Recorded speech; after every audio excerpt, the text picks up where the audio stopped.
نہیں دے گا۔ حضرت مولانا پیر ذوالفقار نقشبندی نے اس تعلق سے کچھ واقعات لکھے ہیں۔ ایک واقعہ لکھا ہے انہوں نے حضرت ابراہیم خلیل اللہ علیہ السلام کا، کہ حضرت ابراہیم خلیل اللہ علیہ السلام کا یہ معمول تھا کہ ہمیشہ دسترخوان پر کسی مہمان کو ضرور بلا لیا کرتے، تنہا کھانا نہیں کھایا کرتے تھے۔ ایک دن انتظار میں رہے، کھانا لگایا، دسترخوان پہ بیٹھے، لیکن کوئی ساتھی نہیں ملا جو ان کے دسترخوان پہ ان کے ساتھ بیٹھ کے کھاتا۔ اتنے میں دیکھا کہ ایک سفید ریش والا بوڑھا سامنے سے گزر رہا تھا، تو حضرت ابراہیم خلیل اللہ علیہ السلام نے اس بوڑھے کو بلایا اور کہا آؤ میرے ساتھ دسترخوان پہ بیٹھو اور کھانا کھاؤ، پڑھو بسم اللہ، اللہ کا نام لے کر کھانا شروع کرو۔ تو اس نے کہا میں تو آگ کا پجاری ہوں، آتش پرست ہوں، میں آگ اور سورج کو اپنا معبود سمجھتا ہوں، میں آپ کے معبود کا نام لے کر کھانا نہیں کھاؤں گا، میں اپنے معبود کا ہی نام لوں گا۔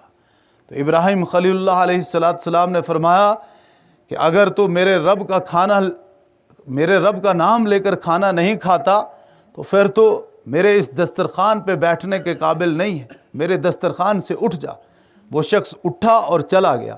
وہ تو چلا گیا، ادھر سے اللہ رب العزت کی جانب سے جبریل علیہ السلام وحی کا پیغام لے کر پہنچے، اور جبریل علیہ السلام نے ابراہیم علیہ السلام سے آ کر کہا کہ رب نے مجھے بھیجا ہے، اور رب نے یہ سوال کیا ہے کہ میرے خلیل سے جا کر پوچھو کیا آپ رزاق ہو، آپ لوگوں کو رزق دیتے ہو؟ تو خلیل اللہ ابراہیم علیہ السلام نے عرض کیا کہ نہیں، میں رزاق نہیں ہوں، رزاق تو اللہ ہے، اللہ ہی رزق دیتا ہے۔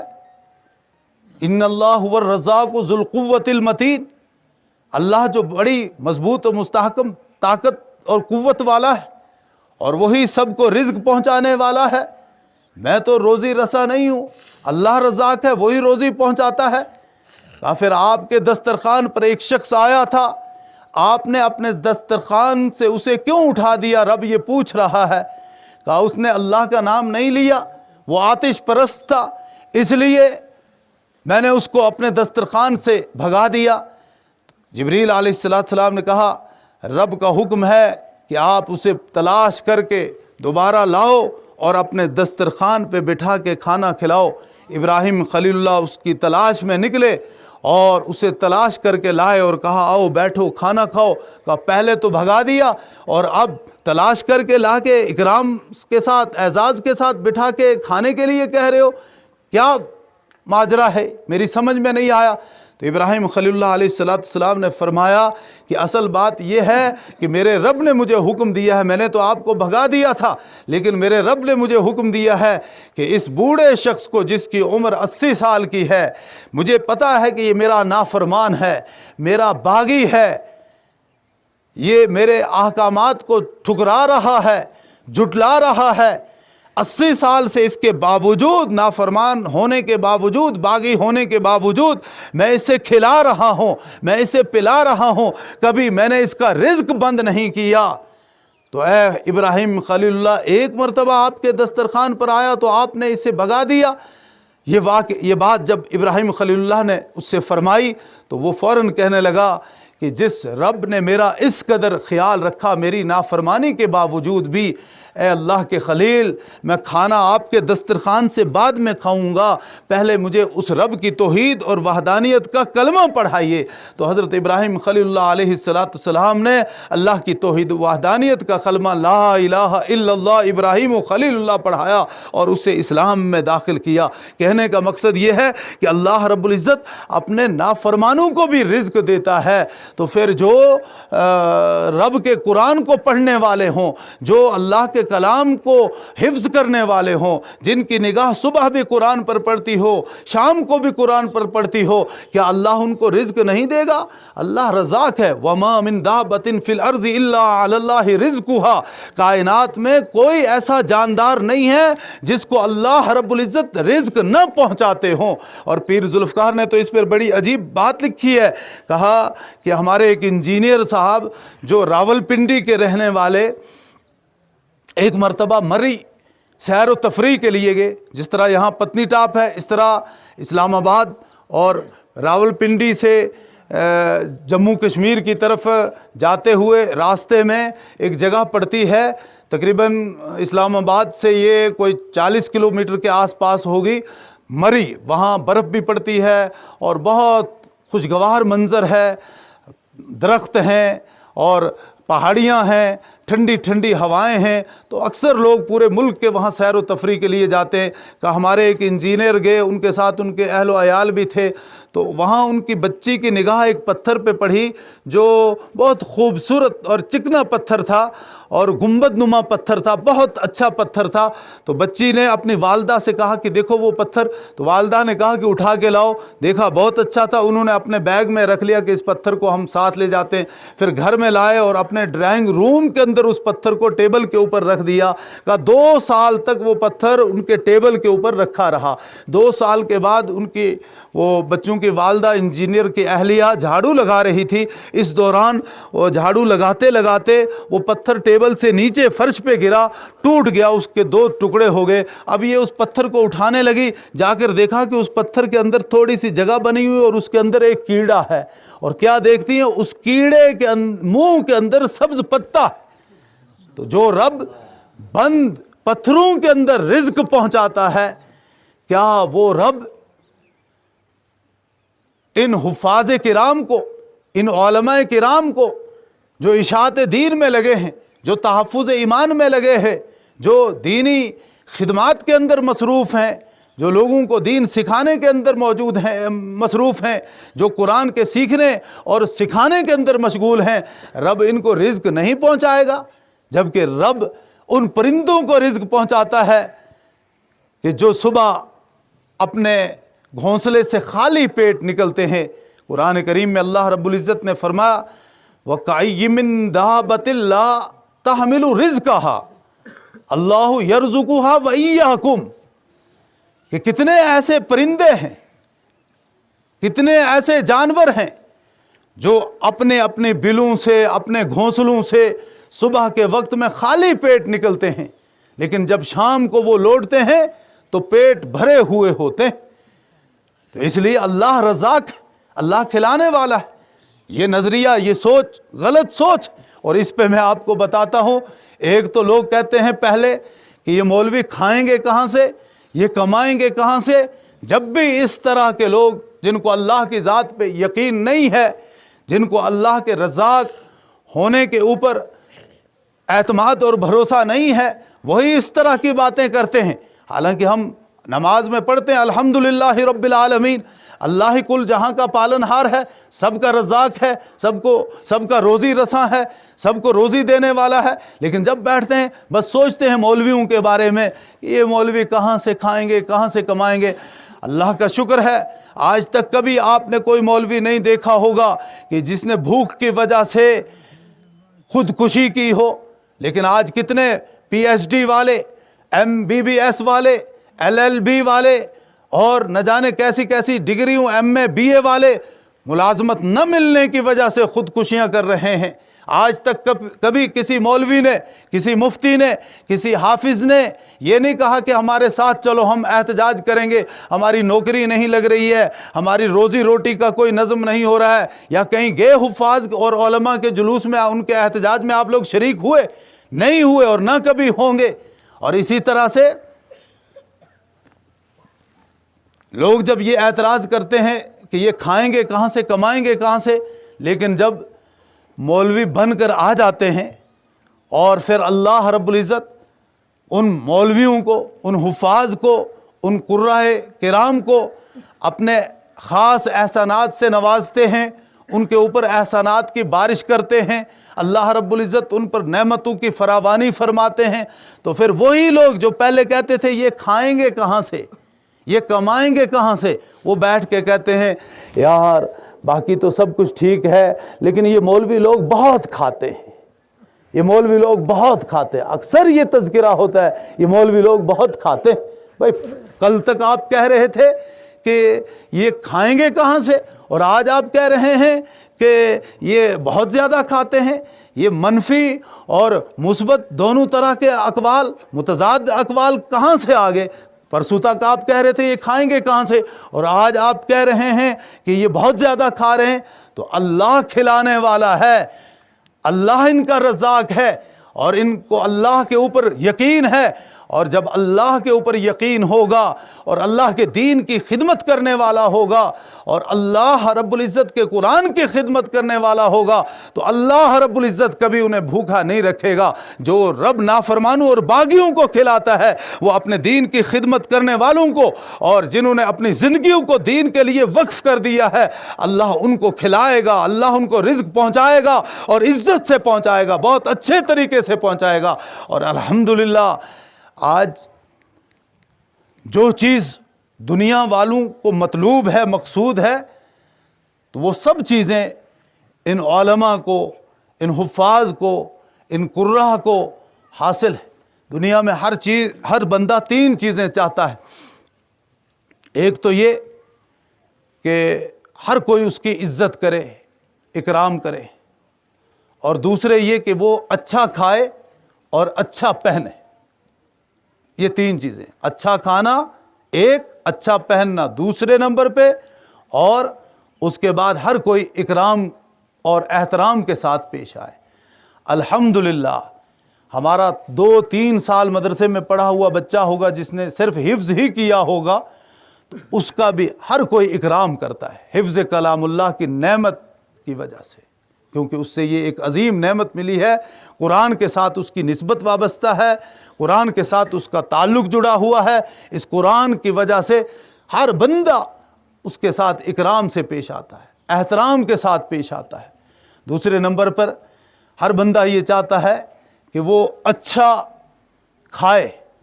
تو مولانا غلام قادر صاحب دامت برکاتہم پنچ کے ہمارے بزرگ ہیں، ان دنوں میں ان کی طبیعت ناساز چل رہی ہے، اللہ انہیں شفا کاملہ عطا فرمائے اور صفت نافیت و عافیت کے ساتھ اللہ رب العزت انہیں عمر دراز عطا فرمائے۔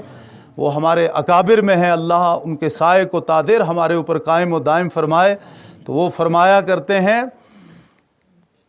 کہ مولویوں کا پیٹ جو ہے، مولویوں کے پیٹ کو اللہ رب العزت نے مرغوں کا قبرستان بنایا ہے، کھا کھا کے تھک جاتے ہیں۔ کتنا بڑا مالدار ہوگا آج کے دور میں ہفتے میں 1 مرتبہ کہیں گھر میں خود اور اپنے بچوں کو گوشت کھلاتا ہوگا، لیکن اللہ کا فضل ہے، میں نے ایسے ادارے دیکھے، ایسے مدارس کے طلبہ دیکھے کہ جو اکتا جاتے ہیں اور کہتے ہیں ہم گوشت نہیں کھائیں گے۔ ہم کبھی سری نگر جانا ہوتا ہے، حیدر پورہ اشرف العلوم مدرسہ، تو بس وہ کہتے ہیں جب جاؤ گے واپس مل کے جانا، اور جتنے محتمم حضرات وہاں جاتے ہیں ان سب کو وہ 10-10 کلو گوشت تھما دیتے ہیں کہ ہمارے پاس یہ گوشت آیا ہوا ہے، لیکن یہاں بہت ہے اور روز کھاتے ہیں، ناشتے میں بھی گوشت، دوپہر میں بھی گوشت، شام میں بھی گوشت، لہٰذا یہ آپ لوگ اپنے ہاں لے جائیے۔ اور الحمدللہ ہر جگہ ایسا حال ہے، اللہ کا شکر ہے۔ تو یہ سب قرآن کی برکت سے ہے۔ جہاں تک پہننے کی بات ہے تو آپ لوگ اگر عام لوگ جو دنیا دار ہیں جن کا دین سے تعلق نہیں ہے تو وہ اگر 50,000 کا لباس بھی پہنیں گے، پینٹ کوٹ 10,000 جس کی سلائی دیں گے اور پھر پہنیں گے تو وہ نورانیت نہیں ہوگی جو ہمارا مدرسے کا بچہ اور ہمارا مسجد کا امام اور مکتب کا مولوی جو کفن کا بچا ہوا کپڑا ملتا ہے نا، لوگ اپنے گھر لے جانے میں اس سے گوارا نہیں کرتے، مولوی صاحب یہ لے جاؤ۔ بھئی مولوی صاحب کیا کرے گا اسے لے کر؟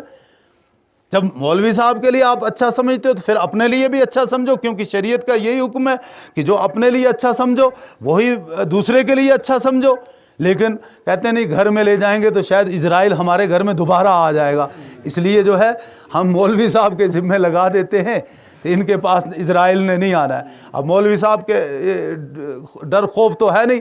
ہمارے ہاں ایک مولوی صاحب کو ایک جگہ دیکھا ایک دن سردی کے موسم میں، وہ تابوت کے اندر سوئے ہوئے تھے۔ اب وہ باہر کچھ لوگ آئے، کہا اللہ کے بندے تم تابوت میں سوتے ہو؟ کہا پھر کیا ہو جائے گا؟ کہا اس میں تو مردوں کو رکھتے ہیں۔ تو پھر کہا میں تو ابھی زندہ ہوں، مردہ نہ، کہا اسرائیل یہاں آ جائے گا، کیا پتہ اس کو عادت پڑی ہوئی ہے، تابوت میں فوراً آ جائے گا۔ تو ایسا نہیں ہے. اب مولوی کو کفن کا کپڑا وہ بچا ہوا مل گیا تو مولوی نے سوچا یہ 5-6 میٹر ہے, میرا سوٹ بن جائے گا.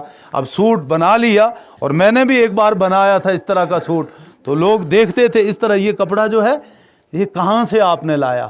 تو میں نے کہا یہ بڑے دور کا کپڑا. کہا یہ کاٹن ہے, گرمی میں بہت اچھا لگتا ہے. تو ہمارا وہ کفن کا بچا ہوا کپڑا بھی ہم پہن لیتے ہیں تو سارے دیکھتے ہیں یہ مولویوں کے روز روز سوٹ کہاں سے بدلتے ہیں, یہ کہاں سے, یہ سفید سوٹ کہاں سے. اگر یہ پتہ چل جائے کہ یہ کفن کا پہن رہے ہیں, لیکن یہ اللہ رب العزت کی طرف سے اللہ کی یہ دین ہے کہ اللہ نے قرآن کے ساتھ انہیں وابستہ کیا ہے, اور قرآن کے ساتھ جو ان کا تعلق جڑا ہوا ہے, اگر وہ کفن کا کپڑا بھی پہن لیں گے تو اس میں بھی ان کا اکرام ہے, ان کا احترام ہے, اور وہ اس میں بھی سجدتے ہیں, نورانی چہرے اور نورانی لباس میں ملبوس نظر آتے ہیں. تو یہ سب جو ہے قرآن کی نسبت ہے. باقی یہ کہنا کہ یہ آگے چل کے اس وقت مدرسوں سے نکلتے ہیں تو یہ انجینئر کیوں نہیں بنتے, یہ ڈاکٹر کیوں نہیں بنتے, یہ وکیل کیوں نہیں بنتے, یہ فلاں کیوں نہیں بنتے, تو یہ احمقانہ سوال ہے, یہ بہت احمقانہ سوال ہے. ایک میڈیکل کالج ہے, اس میں ہم اپنے بچے کو ڈاکٹر بننے کے لیے داخل کرتے ہیں. اب کوئی بندہ سوال کرنے لگے کہ یہ یہاں سے میڈیکل کالج سے مفتی کیوں نہیں بنا. تو میڈیکل کالج میں ہم نے بچے کو داخل کیا تھا ڈاکٹر بننے کے لیے, تو وہ وہاں سے مفتی کیسے بنا.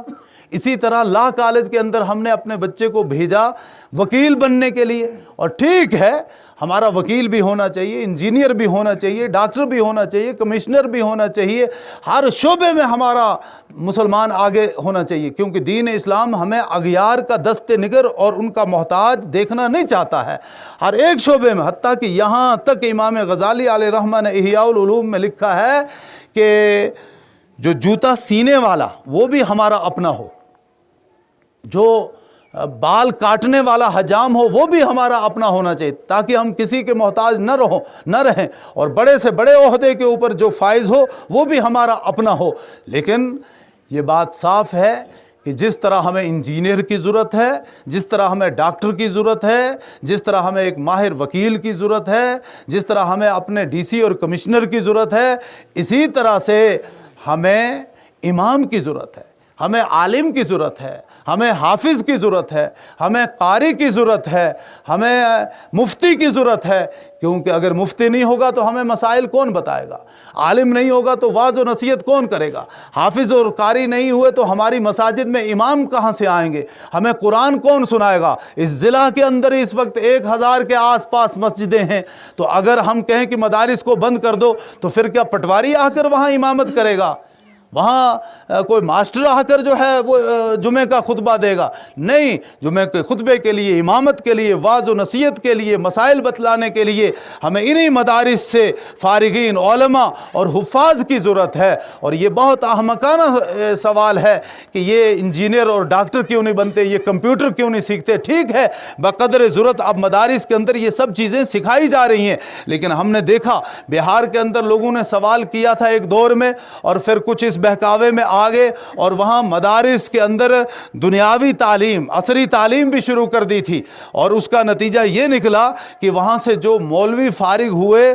نہ وہ مولوی تھے اچھے اور نہ وہ مسٹر تھے اچھے, کیونکہ نہ ان کو انگریزی صحیح طور پر آتی تھی, نہ وہ ملازم لگ سکے, اور نہ ہی انہیں مولویت کا کوئی پتہ تھا, نہ وہ پکے حافظ تھے, نہ وہ صحیح طور پر قاری تھے, کیونکہ وہ چیزیں بھی حاصل کرنے لگے, ادھر سے کمپیوٹر بھی سیکھنے لگے, انگریزی بھی پڑھنے لگے, ہندی بھی پڑھنے لگے, اردو بھی پڑھنے لگے.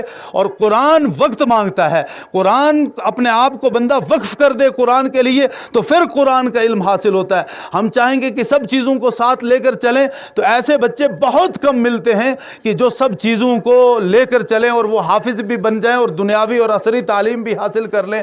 تو یہ سوال تو ہو سکتا ہے میڈیکل کالج والوں سے, لا کالج والوں سے, کہ آپ یہاں ساتھ میں دین بھی سیکھو, کیونکہ مبادیات دین کا سیکھنا ہر ایک کے لیے بہت ضروری ہے, لیکن دنیاوی تعلیم کا سیکھنا کوئی ضروری نہیں ہے.